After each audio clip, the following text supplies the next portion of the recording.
100% ہے۔ اللہ کا ذکر اگر کوئی جانتا ہو یا قرآن کی اسٹڈی کی ہو یا کسی اچھے استاد کے پاس بیٹھا ہو تو دنیا کا کوئی مسئلہ ایسا نہیں ہے، جسمانی، نفسیاتی، معاشی، معاشرتی، ملکی، کوئی مسئلہ ایسا نہیں، اخلاقی، جو اللہ کے ذکر سے جس کا علاج ملنا ہو۔ مزاج بدل جاتے ہیں، جو چیزیں ہمیں جیند میں ملتی ہیں، ورثے میں ملتی ہیں، ماں باپ کے جرثوموں سے جو ملتی ہیں، وہ تک اللہ کے ذکر سے ریپیئر ہوتے ہیں۔ ٹیمپرامنٹ بنتے ہیں، جین سے ٹیمپرامنٹ چینج ہوتے ہیں۔ میں لوگوں کو سمجھاتا ہوں کہ ہم جب ذکر دیتے ہیں اس کا مطلب یہ ہوتا ہے کہ جو جینیٹک پرابلم آ رہے ہیں لوگوں میں، ہم اس کا بھی علاج کر رہے ہیں۔ موروثی بیماریاں، ایسی بیماریاں جس کے پاس سائنس کے پاس جن کا بھی علاج نہیں ہے، اللہ کے ذکر سے۔ کیوں؟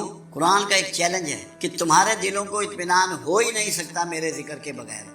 تو دل کے اطمینان کے لیے ضروری ہے کہ پیٹ کا درد بھی ٹھیک ہو، ورنہ دل تو مطمئن نہیں ہوگا۔ کمر میں درد ہے تو وہ بھی ٹھیک ہو، سر میں درد ہے تو وہ بھی ٹھیک ہو، پھوڑے نکل رہے ہیں تو وہ بھی ٹھیک ہو، ورنہ اطمینان کہاں سے ملے گا؟ اس کا مطلب یہ ہے کہ ان ساری چیزوں کا بھی علاج ذکر سے ان سب چیزوں کا بھی علاج ہے۔ پھر قرآن نے ایک بات کہی، یونس علیہ السلام کے بارے میں قرآن نے کہا کہ یونس تا قیامت مچھلی کے پیٹ میں رہتا اگر ذکر کرنے والوں میں۔ تو بڑے مسائل سے بھی نکلا جا سکتا ہے اللہ کے ذکر سے، بڑی مصیبتوں سے بھی نبر آزما ہوا جا سکتا ہے اللہ کے ذکر۔ یہ قرآن بتا رہا ہے۔ پھر اللہ کہتا ہے مجھے میرے پیارے ناموں سے یاد کرو، میرا ایسے ذکر کرو جیسے اپنے آبائزات کا کرتے ہیں۔ یہ آپ کو کیوں کہا گیا؟ پھر اللہ کے رسول صلی اللہ علیہ وسلم نے مختلف ذکر و اذکار آپ کو گائیڈ کیے، سمجھائے۔ ایسے لوگ آئے رسول اللہ کے پاس جو مقروض تھے، تو میرے آقا نے فرمایا یا ذل جلال والاکرام کثرت سے پڑھا۔ تو کوئی ایسا مسئلہ نہیں ہے جس کا علاج اللہ کے ذکر۔ ہمارا پرابلم یہ ہے کہ ہم 10 دن پڑھ کے چاہتے ہیں کہ 100 سال پرانا مسئلہ بھی آئے کہ ہلے تو یہ کم ہی نہیں ہوا، 6 دن تو پڑھ دیں۔ یہ نہیں ہو سکتا کہ اگر پراپر ذکر کسی گائیڈ نے آپ کو دیا ہے کہ کون سا لفظ کس طریقے سے آپ کی زندگی پہ، آپ کے پٹھوں پہ، آپ کی ہڈیوں پہ، آپ کے خون پر، آپ کے دماغ پہ اثرات کرے گا، اگر کوئی سمجھدار آدمی دے تو یہ ناممکن ہے کہ اس کے اثرات دیں، کیونکہ چیزوں کو ریسائٹ کرنے سے اثرات آتے ہیں۔ یہاں کچھ لوگ کام کر رہے ہیں، وہ سورہ رحمان کی تلاوت لگاتے ہیں، بہت سارے لوگ بیماریوں میں، اور وہ کہتے ہیں کہ ہمیں شفا ہوئی۔ کیوں؟ اللہ کا ذکر ہو رہا ہے۔ ذکر صرف یہ نہیں ہوتا کہ اللہ اللہ کی جائے، اللہ کی باتیں کریں وہ بھی ذکر ہے، نماز پڑھیں وہ بھی ذکر ہے، قرآن کی تلاوت کریں وہ بھی ذکر ہے، نعمتیں لوگوں میں تقسیم کریں وہ بھی ذکر ہے۔ یہ ہو نہیں سکتا کہ اگر آپ سچے دل سے اللہ کے ذکر پہ گامزن ہو گئے ہیں اور آپ کے مسائل باقی رہیں۔ یہ ہماری سوچ کی کمی ہوتی ہے کہ جو ہم ذکر میں کوتاہی کرتے ہیں۔ میں تو اس کو کہتا ہوں کہ ایک پریکٹس کر لو، ایک عادت بنا لو۔ جو مسئلہ تمہیں درپیش ہے، جو پریشانی درپیش ہے، اللہ کے حضور باتیں کرو، گریا کرو۔ اللہ کہتا ہے مجھ سے کانا پھوسی کرو، کانا پھوسی ذکر ہے، کرو تو صحیح، شرماؤ مت اللہ سے، اس سے اپنے من کی باتیں کرو، ذکر کرو، تمہارے مسئلے حل ہو جائیں۔ ہم کرتے ہیں نہیں، دوڑتے ہیں کہ فلاں پیر صاحب کو چلیے کم ہو جائے۔ پیر صاحب نے بھی آپ کو اللہ کا ذکر ہی بتایا۔ جب اللہ کے رسول صلی اللہ علیہ وسلم ذکر تجویز فرما رہے ہیں، 4 چیزیں رسول اللہ کے ہاں طریقہ تھا۔ جو لوگ آتے، آنے والے کے لیے میرے آقا دعا فرماتے، اگر جسمانی عارضہ ہوتا دم کرتے، اور پانی میں کبھی پھونک نہیں ماری، آپ اپنا ہاتھ مبارک 10 مبارک پانی میں کبھی لعاب لگا دیتے، چھڑی سے دم کر دیتے، اللہ کا ذکر تجویز کرتے لازمی، اور اتنا کہ جو انگلیوں پہ کیا جا سکے، تسبیح اس وقت استعمال نہیں ہوتا۔ لمبا ذکر میرے آقا نے کر تاکہ لوگوں کو آسان ذکر بتایا جائے۔ اور اگر جسمانی عارضہ ہوتا تو کھانے پینے کی چیز۔ ہم انہی 4 طریقوں سے چل رہے ہیں، 5ویں کوئی چیز ہم نہیں کرتے۔ مین چیز اللہ کا ذکر ہے۔ اگر لوگ کر لیں، ہمارے پاس کوئی بندہ ایسا نہیں آیا جس نے دل جمی سے ذکر کیا ہو اور اس کا مسئلہ پینڈنگ رہ گیا ہو۔ میرے پاس تو نہیں آیا، مجھے نہیں یاد اس 30 سال میں۔ تو ذکر سب سے امپورٹنٹ چیز ہے زندگی میں، اس کو تو چھوڑنے نہیں چاہیے۔ تھوڑا بہت جتنی توفیق ہے، جتنی صحت ہے، جتنا ٹائم ہے، ذکر کو مت چھوڑو۔ آپ جو اچیو کرنا چاہتے ہیں ذکر کو پکڑ لیں۔ یہ ناممکن ہے کہ اچیو نہ ہو، ناممکن کا لفظ استعمال۔ میں نے عجیب کہانی دیکھی، کچھ لوگ ضربیں لگاتے ہیں دل کی طرف، اللہ ہو کی، اللہ کی، اللہ الصمد کی، اور یہ سمجھتے ہیں کہ ہمارا قلب جاری ہو گیا، کیونکہ یہ ایک اعصابی نظام کا حصہ ہے دل، یہ غدود ہے۔ اس کو اتنی دفعہ جب اس خاص طریقے سے حرکت دی جائے تو اس کی سپیڈ بڑھ جاتی ہے۔ اس کا مطلب یہ نہیں ہوتا کہ قلب جاری، یہ مس انڈرسٹینڈنگ ہے اس بارے میں۔ قلب جاری ہونا یہ ہے کہ تیرے قلب میں ہر وقت اللہ کا ڈر اور اس کے رسول کی محبت موجود ہو۔ تو آنکھ اٹھائے، تو کان اٹھائے، تو ناک اٹھائے، تو اٹھائے، تو ہاتھ اٹھائے، تو پیر اٹھائے، تجھے پتا ہو کہ جو میں کرنے لگا ہوں تجھے یہ دماغ میں بسی ہوئی ہو کہ میرا اللہ اس میں راضی ہے کہ ناراض، رسول اللہ کو یہ بات پسند ہے کہ ناپسند۔ تجھے اپنی ہر حرکت جو تو نے کرنی ہے، جاگنے سے سونے تک اور سونے سے جاگنے تک، کھانا پینا، لوگوں سے ملنا، نوکری، کاروبار، اس میں تیرے ذہن میں یہ ہو کہ میری جو یہ حرکت ہے یہ اللہ کی نافرمانی میں ہے کہ اللہ کی فرما برداری میں ہے، میری یہ حرکت رسول اللہ کے طریقے کے مطابق ہے یا آپ کے طریقے کے مخالف ہے۔ یہ ہے قلب کا جاری ہو، زندہ ہونا، اسے ہر لمحے اس میں خیال رہے۔ کیوں؟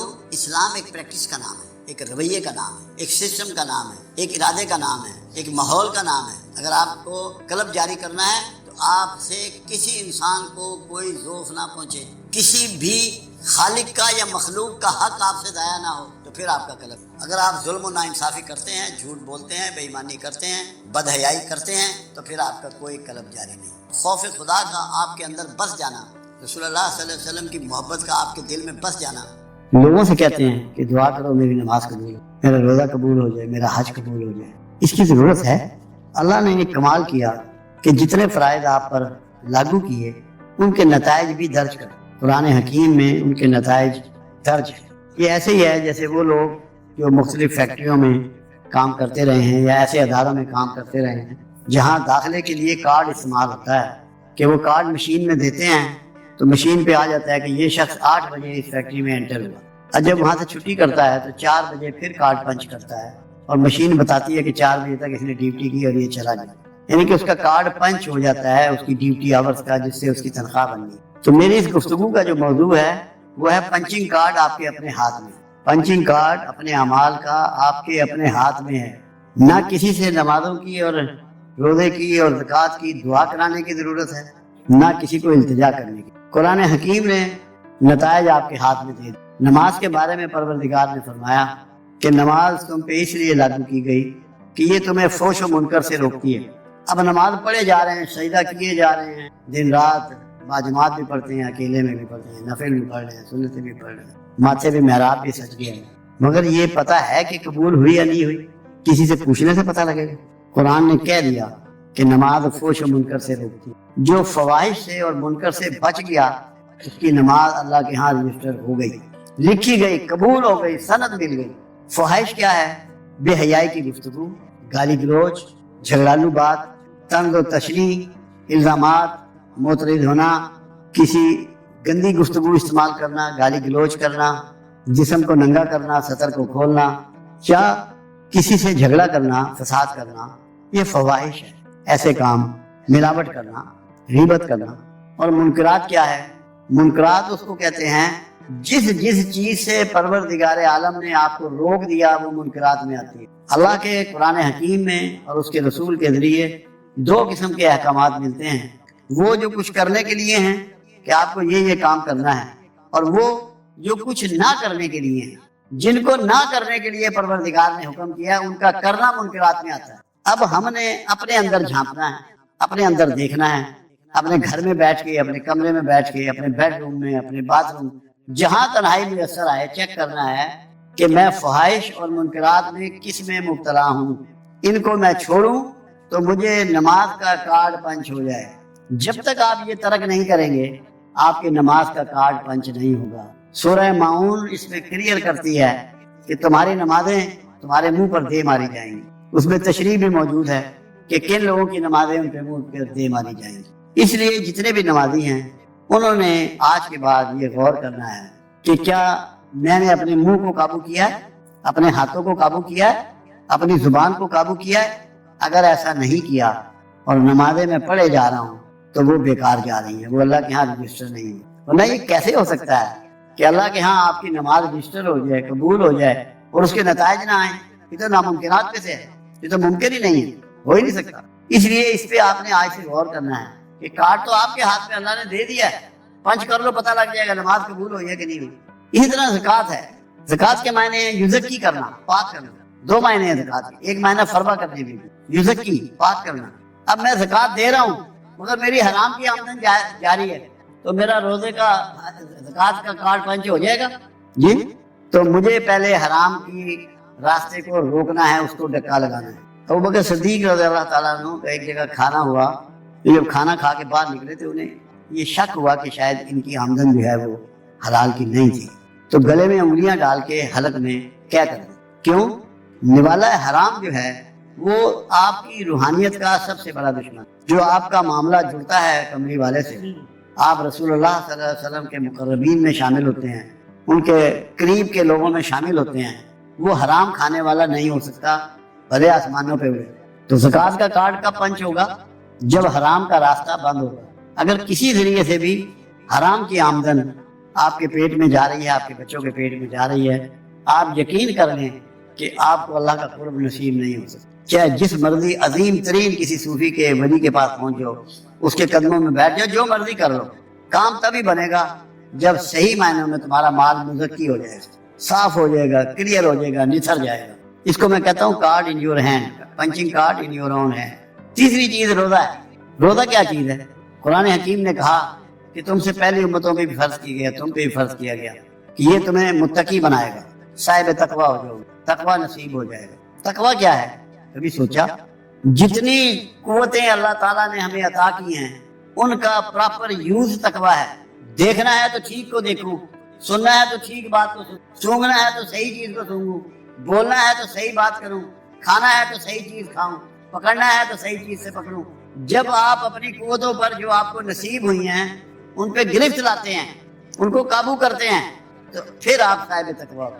ایسے نہیں ہو سکتے روزے رکھتے چلے جائیں، روزے رکھ رہے ہیں، شام کو حرام کے مال سے افطاری کر رہے ہیں، لمبی میزیں بھری ہوئی ہیں افطاری کی، چیک ہی نہیں ہے کہ یہ مال کہاں سے آیا۔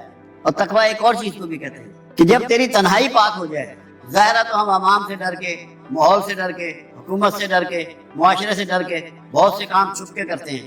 روزہ چیز ہی یہ سکھاتا ہے کہ اکیلے میں تم ہوتے ہو، گھر میں ہوتے ہو، نہ کھاتے ہو نہ پیتے ہو، تنہائی میں اللہ سے ڈرنے کا نام تقویٰ ہے۔ جب تم تنہائی میں اللہ سے ڈرنا شروع کر دو گے تو یہ سمجھ لو کہ روزے نے تمہیں بینیفٹ کر دیا، تمہارے روزے کی سند مل جائے گی، مگر اس کے لیے تمہیں جب برا خیال آئے، شیطان ہمارے پیچھے لگا ہوا ہے، نفس ہمارے پیچھے لگا ہوا ہے، نفس بھی ہمیں ورگلاتا ہے، شیطان بھی ہمیں ورگلاتا ہے، آپ نے جھٹکنا ہے اس کو، اعوذ باللہ من الشیطان الرجیم پڑھ کے، لا حول ولا قوت الا باللہ العلی العظیم پڑھ کے، رسول اللہ صلی اللہ علیہ وسلم کا نام لے کر۔ جب عمر کا نام لینے سے، عمر کے گلی میں گزرنے سے شیطان بھاگتا ہے، تو جب آپ کملی والے کا نام لیں گے اپنی تنہائی میں تو شیطان نہیں بھاگے گا؟ یہ کیسے ہو سکتا ہے؟ مگر دل سے، خواہش سے، اور یہ سوچ بنا لیں کہ مجھے شیطان سے محفوظ رہنا ہے، اور یہ تبھی ممکن ہے کہ جب اپنی تنہائی کو آپ پاکیزہ کرنے کی کوشش۔ جو استادوں سے وابستہ ہوتے ہیں یا اپنے مرشد سے وابستہ ہوتے ہیں، اس کا بھی یہی رول ہے کہ وہ آپ کو سٹرینسن کر دے، مضبوط کر دے کہ آپ نفس اور شیطان کے سامنے کھڑے ہو سکو، جہاد کریں۔ جو استاد آپ کو یہ تربیت نہیں دیتا کہ شیطان کے سامنے جرأت کے ساتھ کیسے کھڑا ہونا ہے، نفس کے سامنے جرأت کے ساتھ کیسے کھڑا ہونا ہے، وہ اپنا حق ادا نہیں کرتا۔ یہ ضروری ہے، یہ کارڈ کو اپنے ہاتھ میں لینا جو ہے یہ اسی طرح ہی ہے کہ آپ اس طرح روزہ رکھیں کہ آپ کی تنہائی میں کوئی دخل نہ کسی کا۔ جب کسی کا خیال آئے، چاہے سجدے میں چلے جائیں، چاہے اللہ سے ہاتھ جوڑ کے معافی مانگیں کہ یا اللہ مجھے اپنے نفس کی چالوں سے بچا، مجھے شیطان کی چالوں سے بچا۔ پھر اللہ آپ کی مدد کرے گا۔ اپنے مرشد کو یاد کر لیں، رسول اللہ کو یاد کر لیں، مگر بچنا ہے اس سے، ورنہ روزہ کوئی نہیں ہے، آپ متقی نہیں بنیں گے۔ اور ہے کیا ہمارے پاس؟ 3 کیٹیگریز ہیں ہماری۔ پیدائشی طور پہ ہم مسلمان ہیں، اللہ کی فرما برداری سے ہم مومن بنتے ہیں جب اللہ کا کہنا مانتے ہیں، اور جب تقویٰ حاصل کر لیتے ہیں تو متقی بن جاتے ہیں، اور متقی ہی کنورٹ ہوتے ہیں اولیاء اللہ میں، وہی شفٹ ہوتے ہیں اولیاء اللہ۔ متقی بنے بغیر کوئی شخص ولایت کے درجے پہ فائز نہیں ہو سکتا۔ جو مرضی وظائف کر لے، جو مرضی کر لے، اس کے لیے پرہیزگاری ضروری ہے، کیونکہ اللہ کے ہاں جو سب سے بڑی مرتبت ہے وہ پرہیزگاروں کی ہے۔ اب چوتھی چیز حج ہے۔ اللہ کے حبیب صلی اللہ علیہ وسلم کا فرمان ہے کہ جس نے یہ اراکین 5 دن کے پورے کر لیے، حج کیا، اور اس نے کوئی فحش حرکت ان دنوں میں نہ کی، تو وہ ایسا ہو جاتا ہے جیسے 1 دن کا پیدا شدہ بچہ۔ اب جو 1 دن کا پیدا شدہ بچہ ہے اس میں کیا کمال ہوتا ہے؟ اس میں عصبیت نہیں ہوتی۔ آپ نے اس کی طرف ہاتھ بڑھایا، وہ آپ کی طرف مسکرا کے دیکھنا شروع کر، اسے نہیں پتا کہ آپ کیسے بندے ہیں، کون سے مسلک کے ہیں، کون سی مذہب کے ہیں، کون سے طریقے کے ہیں۔ تو حج کا مطلب کیا ہے؟ ہر غصہ، ہر نفرت، ہر ضد، ہر عصبیت، ہر گروپ بازی، ہر تفرقہ، اس سے نکلنا ہے، ورنہ حج ہی کوئی نہیں۔ حج کا کارڈ پنچ نہیں ہوا۔ حج کا کارڈ تب پنچ ہوگا جب آپ معصوم بچے کی طرح اوپن ہارٹ ہو جائیں گے، ہر ایک کو ویلکم کریں گے، ہر ایک سے محبت کریں گے، ہر ایک کی عزت کریں گے۔ اگر یہ نہیں ہے تو اپنے آپ کو دھوکہ مت دیں۔ ہمارے یہاں لوگ حج کر آتے ہیں، مقدمہ جو چل رہا ہے وہ چل رہا ہے، دشمنی جس سے ہے وہ ہے، زمین پہ جو قبضہ ہے وہ ہے، جھگڑا بہن بھائیوں سے ہے، وہ مقدمات بازی ہو رہی ہے، مال لوٹا جا رہا ہے، ضد میں قتل کیے جا رہے ہیں حاجی صاحب کس کو دھوکہ دے رہے ہیں؟ اللہ کو۔ اللہ دھوکہ کھاتا ہے؟ وہ دھوکہ اسے دے سکتا ہے؟ اپنے نفس کو دھوکہ دے رہے ہیں جس نے انہیں ورغلایا ہوا ہے کہ تم حاجی ہو گئے ہیں، بڑا لطف آیا جی اسے۔